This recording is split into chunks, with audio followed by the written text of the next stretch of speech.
Welcome to Whips in the Dungeon. The excitement never ends around here. We haven't done a video in a while. I've been very busy. Just in brief, to catch everyone on the channel up, I had the opportunity to teach a 3-hour whip intensive at Southeast Leatherfest in Atlanta in June, which was kind of a historic event because in my 24 years of kink, I haven't seen a convention, to my knowledge, from my memory. If my memory's bad, down in the comments section, leave a comment. But I haven't seen a convention do an intensive that was 3 hours consecutively on whips. So that was quite an honor to be asked to do that. And I don't know, we had 16 or 17 people. I was able to connect with some new people and a couple of people that I knew. Then we had a week or two off and we went to summer weekend of Wickedness in upstate New York. And that is just an incredible event. If you ever have an opportunity to go to Summer Wow, out of all the events I've been to in 25 years, Summer Wow is the one that, if you could only go to one event every year, that would be the event that you want to go to. So why do I say that about an event that probably most of you have never even heard about? Well, it's a closely vetted event. It's just not open to the public, so it's open to lifestylers that are known by the promoters or that are vetted by somebody else that's attended the event for years. And it's kind of almost like a reunion. It's a moderately sized event, I'd say 75 to 100 people, and it has a variety of mechanisms that you can attend. You can attend and be in a hotel, kind of like motel, kind of like room that has a private bathroom. You can attend in a semi-private room setting. You can attend in kind of a bunkhouse, communal style setting. You can tent camp, you can bring your RVs, and they have RV hookups. So there's a number of mechanisms to attend the event. But what's really great about the event is probably 60 to 70% of the attendees come back every single year. So over the last 15 years or so that event's being held, about 60 to 70% of the people come back every year. So it's literally almost like an annual reunion in leather, if you will, or in the BDSM community, of people that know each other, play together, trust each other, and it's a really different vibe than what you get at a big convention event. So I highly recommend Summer Wow. The thing for me as a whip thrower, and since this is a whip channel, we'll talk about that. And though you whip throwers out there, I don't even need to see you or at home shaking your head on this one.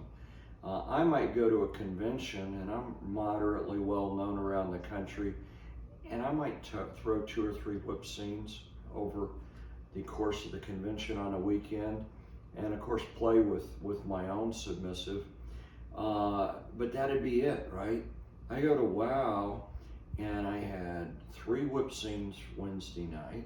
I had 5 whip scenes Thursday night, 5 whip scenes Friday night, and Saturday night I had 6 whip scenes. So in the course of 4 days, I threw close to 20 scenes.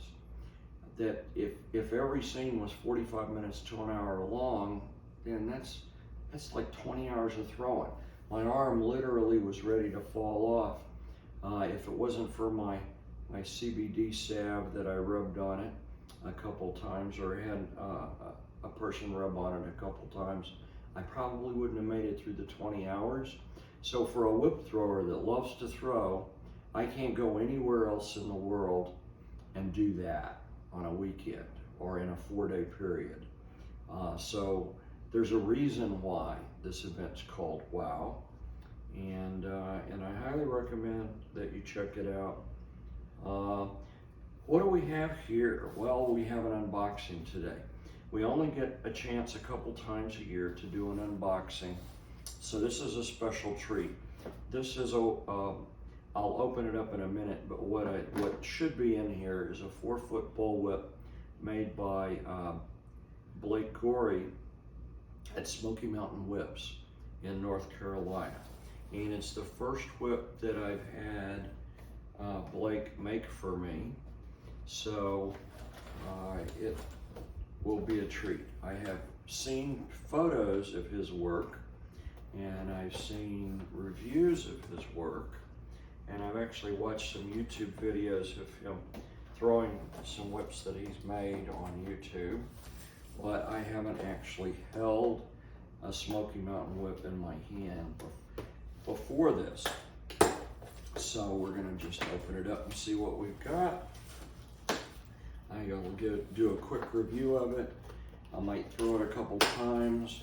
It's brand new, of course. It hasn't been broken in. And so as it breaks in, I'll probably do a follow-up video and let you know what I think of it. So it's nicely boxed in a priority mailer. One of the things I already approve of is that it's in a waterproof bag.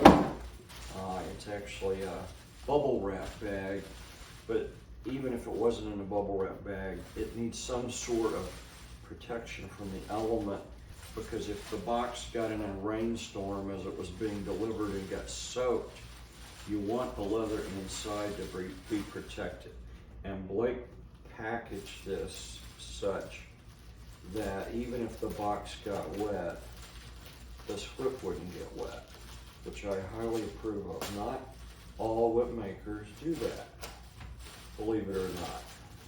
It seems obvious and logical, but they just don't think of it or don't do it. Okay, so once you get the plastic open, he's got it in a carry bag, and it's black. It's green on black, so I'm going to come up close to the camera so you can get a good look at it. But it's his logo at Smoky Mountain Whips. It's kind of the picture of a coiled snake. I don't know if it's a python or not, and hopefully I'm not my own cameraman tonight, but you've got a picture of a snake in green on a black, it feels kind of like it's cotton, a black canvas bag. And inside, we're assuming we've got a bullwhip. So let's see, drum roll, drum roll. Okay, so yes, we do have a whip. I'm gonna set that aside for a second and see what else is in the bag. We have another little bag, kind of like a gift bag. And Blake included a spare fall, very nice. I had asked for either Latigo or red hide. He cut these out of red hide. The fall on the whip is red hide, and the spare fall he made for the whip is red hide, and that's a nice touch. And I'm glad to see he did that. I don't sport crack, so I don't put a lot of stress on my falls. In 24 years of throwing in the dungeon, I've only had one fall that failed on me. Most of my whips, because I keep them conditioned, the falls last the life of the whip, and I don't have the same wear and tear that, say, a sport cracker or someone would that's target cutting or performing. Then he's got some spare crackers here, nice. They look like they're twisted nylon and red with an overhand knot. There's 3 spare crackers, and I use a different style cracker, what I call is a Sally style cracker for dungeon play, but these would actually be very good if you were gonna crack outdoors or sport crack. I probably will never end up using these in the dungeon because it's just not the style cracker that I use for my own dungeon play, but some of that's personal preference. Then he included some business cards. That's very nice, because I give referrals, and people ask me where they can go get a quality whip plaited. I like to to have someone that I can recommend. And it's unfortunate, but as you know, if you followed the channel, we lost a couple of really good platters last year who passed away and went to Platter's Heaven, Victor Tella and Skip Sansui. And so we need a new generation of younger platters that are interested in plaiting whips for all types of whip work, whether it's sport cracking, target cutting, ranch work, or lifestyle play in a dungeon. It's nice if a whip maker is scene friendly, if not in the scene themselves, at least scene friendly. So this little tub is called snake oil. He kind of has a snake thing going. And he actually makes a fancy plaited bullwhip called a Pythos bullwhip that kind of looks like he's figured out a way to plait the roost so it looks like a snake head, which is really kind of cool. This is just a real nice paste conditioner, and that's exactly what I use on my whips. So I'll try a little bit of that out. And I never put a whole lot on, but I'm gonna try a little of his snake oil on this whip as I take a very close look at it and share it with you. So it's coiled lightly and it's tied with a small scrap of rue, which is not uncommon. I've seen other whip makers do that. Just a little piece of rue. And I asked for no wrist loop. A lot of people like a wrist loop to be plaited into the Turk's head so that it could be hung or put around your wrist. Traditionally, a bullwhip didn't have a wrist loop because if you were riding horseback and using your whip, you wouldn't want your whip to get tangled. If you had a wrist loop around your wrist and your whip got tangled, the cowboy would get pulled off the horseback. So typically, at least ranch bullwhips never had a wrist loop so that the cowboy could get away from the whip if so needed. Well, that didn't really apply in the dungeon.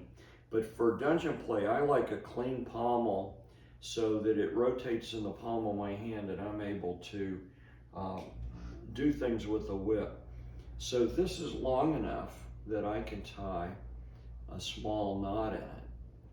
And I'll tie a small knot in it and then I'll use that loop. This is going to be a long unboxing. You guys are just going to have to hang in there if you want to actually see me talk about this whip, because I am easily distracted tonight. So here we go. I'm going to tie a knot in one end of this. And what now I use this for is I use this to go around the handle, and I'll use that to hang the whip up with in my armory or in my arsenal on the wall, just on a hook. Okay, and as this whip relaxes and gets broken in, it will straighten out and it won't be hanging in a curl like that. Okay, so without further ado, let's take that off. I've got just a little bit of his snake oil on my fingers, and I'm gonna put some conditioner on this real quick. So the 4 tests that I do when I look at what makes a short whip a good whip are, I close my eyes and I run my hand down the thong of the whip, and I feel for transitions and drops.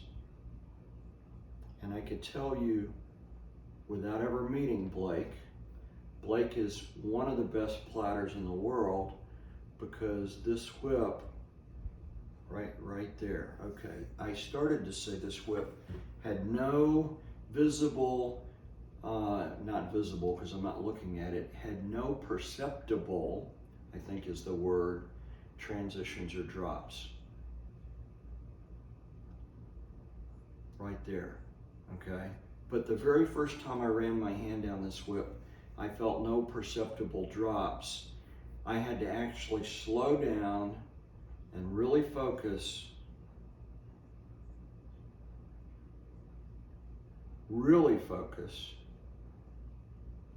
to feel a drop. There's one right there. It might not be a drop, but a small transition. Holy shit, that's almost the length of the whip. You do that again. This, my friends, is incredible plaiting. Oh, there's a little right there, on the underside of the belly. Oh, my Jesus. Okay. I'm not going to pull out my Peter Thorndike, but I can tell you right now, in my opinion, this whip is plaited nicer than my Thorndike. Okay. I asked Blake for a natural belly, 2-belly build, no shot. And that's what he built. That's what he built me. Now, that's the first test. The second test I do is just, and it's brand new, it's stiff, but I check for rollout with the belly to make sure it rolls straight. And this whip rolls straight. If I put a dime on the floor, this whip would roll out and touch the dime every time. So not only is it plaited smoothly, and Blake took the time to roll this whip smooth in one of the last stages of making the whip, but it rolls with the belly straight. I mean, straight. Now, the other thing I check, because I do throw a true backhand against the spine, and a whip's not going to roll out against the spine when it's brand new, but we should be able to get it to arc and follow that arc and see if that arc is true. If the whip goes out against the spine and takes a jog to the right or the left and ends up a couple inches off target, that's not good. That means when it was plaited, somehow it got a little twist in it. But against the spine, and I want to be fair, I want to be sure I'm exactly against the spine. And I'm going to bend it a little bit like a bow and watch the arc. Okay.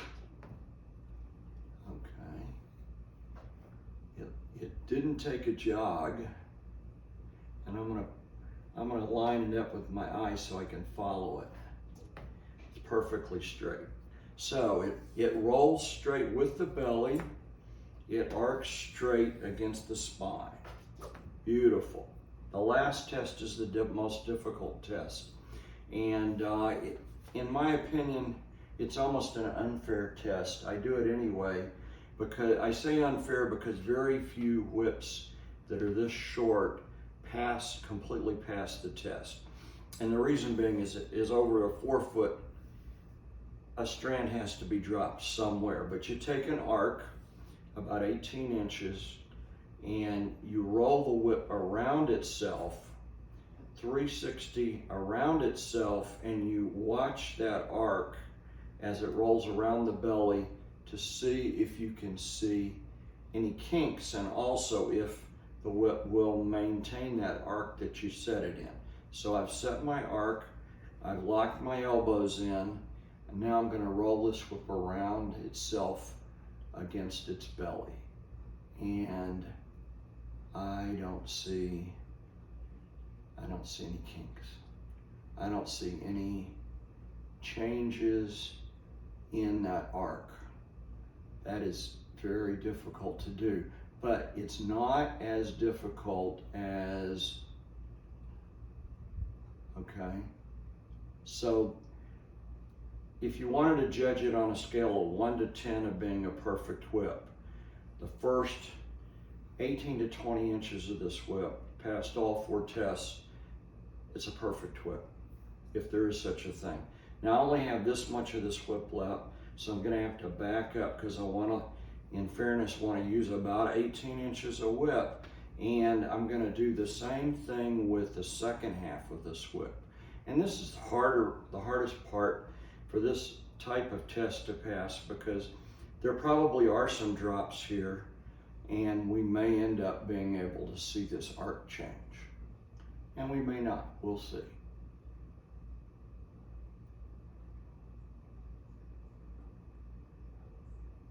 Right there. right there's a little bit, when we get the spine around, there's a tiny little change in the arc. Yeah, and it's even more pronounced as we go, but not bad, not bad, right there. So if I hold that mark and then go back to my first test, that's where one of the very subtle drops is. I say subtle because I didn't feel it the first time I passed my hand down this whip. Now, so I can tell you just from and I'm a lay person, I am not a platter. I'm just someone that enjoys well-made whips and loves good plaiting. It looks like it's a single color whiskey, and he's done some fancy plaiting in the pineapple nut and in the Turk's head to make it a little two-tone, so it's got some whiskey and saddle tan going on here and here. I personally prefer two-tone whips because then you can really see the plaiting as it comes down the thong. But if I examine this very closely, I'm going to give you guys a close-up. Okay. I'm hoping, let me get around behind here. And the light's not real good. So, my apology. Let's see if we can change the lighting and make this any better. Is that any better? It's a little better. Right there, maybe. Okay. This right here, this plaiting on, I'd have to take an angle and measure it. It looks like it's on a 45. That whipmaker's plait down for the overlay is effing perfect. I mean, use your own expletive. The keeper or the fall hitch is tied a little bit differently than what I'm used to seeing tied, but it is really streamlined and really nice. I don't know if you can see that fall hitch, but this whip will make you have pleasant dreams at night. Most of you that know me know the first night or two I get a new whip, I sleep with it under my pillow because new leather, new rue is like an aphrodisiac, literally. So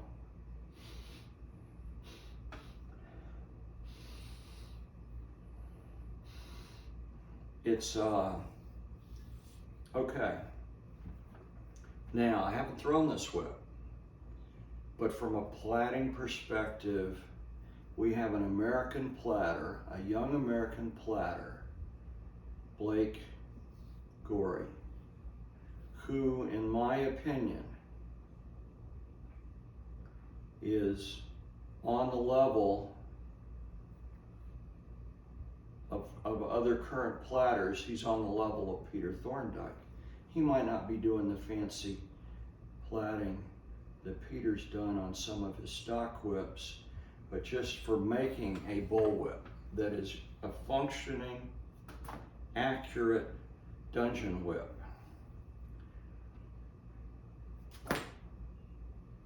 This is incredible. I'm going to put some snake oil, he calls it snake oil, on this fall, and I'm going to throw it. I'm not really set up with the camera to throw it right now, so all I'm going to do is a bow and arrow.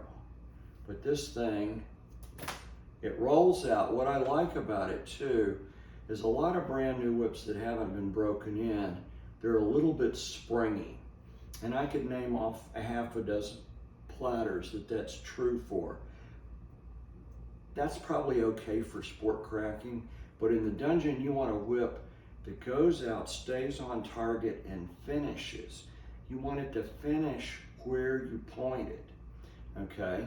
The reason you want it to finish where you point it is because we're throwing at shoulders, we're throwing at butts, we're throwing at live human flesh, and we want it to finish with finesse on target where we point it, so that we can slowly increase those sensations or decrease those sensations and stay on point.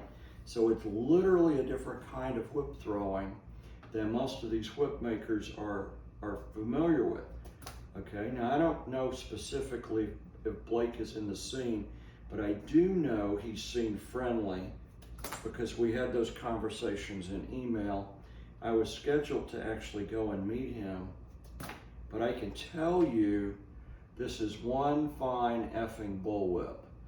And I don't get excited at my age. I've collected over 100 bullwhips in my life, or over 100 single tails. I don't get excited about a whip very often. And everybody knows in the dungeon I mainly throw Peter Jacks. There's a drop right there. Now see, here's an example of what I was talking about. I closed my eyes, I went down this whip, and I could feel no perceptible drops. And then finally I felt one right there. And when I did my rolling test, this came up right here, but I didn't actually look at the whip. If you look at this whip, and this is actually an acceptable way to do a drop. I have seen Bill Nones do a drop like this. There's a drop right there, okay? Where a strand was tucked under and a drop was done. But what he did that was so nice was not only did he do a nice drop, but he took the time to roll it. He rolled it so smooth that it's as smooth as a baby's butt, and even though there's a drop there, I don't feel it, which means he gives a shit. He cares about his work, and he took the time to finish the whip and to make it what it is, or what it's gonna be when it gets broken in. I can't stand up and throw because of where I got my camera, so I'm gonna sit down and I'm just gonna throw a Ford figure 8 with a brand new whip that's never been broken in. And I need a little more room right there. You saw the bow and arrow. Over the shoulder would be essentially the same thing, but I'd be coming straight off my shoulder with that whip. Horizontal we don't do with bull whips, so the only other thing I throw is a Ford figure 8 with a flick, forehand and backhand. And you can see as I turn this whip over on the backhand side, I keep catching that box. My apologies, guys. I'm excited. Okay, as I turn that whip over on the backhand side, it's going against the spine, and it's already got a nice rollout. There is nothing wrong with this whip. If I can talk my lady into going to the woodshed Friday or Saturday night, I could tell you where this whip's gonna be. It's gonna be at the woodshed Orlando being thrown. Okay, I think that's enough rambling for this review. This is one fine whip. I'll be honest, it was a slightly bit more than what I'm used to paying for when I pay for a 4-foot bullwhip from an American platter.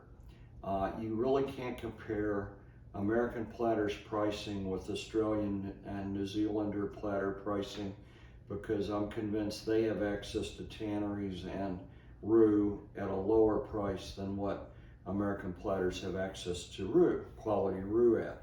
So you really can't compare that. I will say it was a little more than what I normally pay, but it wasn't as expensive as what I paid for Peter Thorndike.